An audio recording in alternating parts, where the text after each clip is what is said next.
Hi అండి, నేను మీ రూప. Welcome back to రుచి నికేతన్. ఈ రోజు మన కిచెన్ లో పోల్ మకానీతో సిర్లాక్ ని ఎలా ప్రిపేర్ చేసుకోవాలో చూపించబోతున్నాను. ఈ పౌడర్ ని ఎయిర్ టైట్ బాక్స్ లో వేసి 1 మంత్ వరకు స్టోర్ చేసుకోవచ్చు. 10 మంత్స్ బేబీస్ నుంచి 3 ఇయర్స్ వరకు పిల్లలకి ఈ మకానీతో సిర్లాక్ చేసి పెడితే వాళ్ళు చాలా హెల్దీగా ఉంటారు. మనకి మార్కెట్స్ లో దొరికే సిర్లాక్స్ లో షుగర్ కంటెంట్ అనేది ఎక్కువగా ఉంటుంది. మనం ఇంట్లోనే ప్రిపేర్ చేసుకున్నామంటే షుగర్ ఏమీ యూజ్ చేయకుండా హెల్దీగా ప్రిపేర్ చేసుకోవచ్చు. ఓకే, ఇంకా లేట్ చేయకుండా సిర్లాక్ ని ఎలా ప్రిపేర్ చేసుకోవాలో చూసేద్దాం. ముందుగా స్టవ్ మీద బాండి పెట్టుకుని 1 కప్పు వరకు పోల్ మకానీ వేసుకుని మీడియం ఫ్లేమ్ లో ఒక 2 to 3 మినిట్స్ వరకు ఫ్రై చేసుకోవాలి. చూడండి, కొంచెం ఇలా కలర్ చేంజ్ అయ్యాక ప్లేట్ లోకి వేసుకుని పక్కన పెట్టుకోవాలి. ఇప్పుడు అదే బాండీలో 1/2 కప్పు వరకు అటుకులు వేసి వీటిని కూడా బాగా ఫ్రై చేసుకోవాలి. మన ఛానల్లోకి కొత్తగా వచ్చినట్లయితే సబ్స్క్రైబ్ చేసుకోవడం మర్చిపోకండి. ఇలా బాగా ఫ్రై అయ్యాక కొంతసేపు చల్లారనివ్వాలి.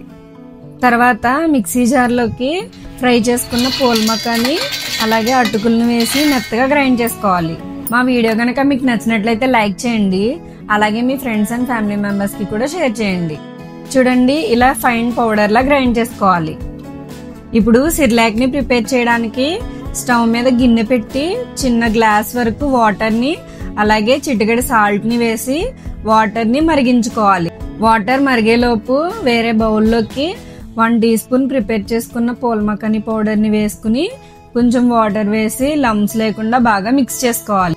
వాటర్ మనకి మరగడం స్టార్ట్ అయ్యాయి కదా, ఇప్పుడు వాటర్ లో మిక్స్ చేసుకున్న పౌడర్ ని వేసి బాగా కలుపుతూ ఒక 2 మినిట్స్ ఉడికించుకోవాలి. కన్సిస్టెన్సీ అనేది కొంచెం థిక్గానే ఉండాలి. అప్పుడే వాళ్ళకి తినిపించడానికి ఈజీగా ఉంటుంది. చూడండి, కన్సిస్టెన్సీ అనేది ఇలా ఉండాలి. ఇప్పుడు స్టవ్ ఆఫ్ చేసి చల్లారనివ్వాలి. చల్లారాక సర్వ్ చేసి పిల్లలకి పెట్టామంటే ఎంతో టేస్టీగా ఈజీగా పోల్ మకానీ సిర్లాక్ రెడీ. తప్పకుండా ఇంట్లో ఇలా ఈజీగా ప్రిపేర్ చేసి పిల్లలకి పెట్టండి, వాళ్ళు చాలా ఇష్టంగా తింటారు. ఈ పౌడర్ ని ఎయిర్ టైట్ బాక్స్ లో వేసి 1 మంత్ వరకు స్టోర్ చేసుకోవచ్చు.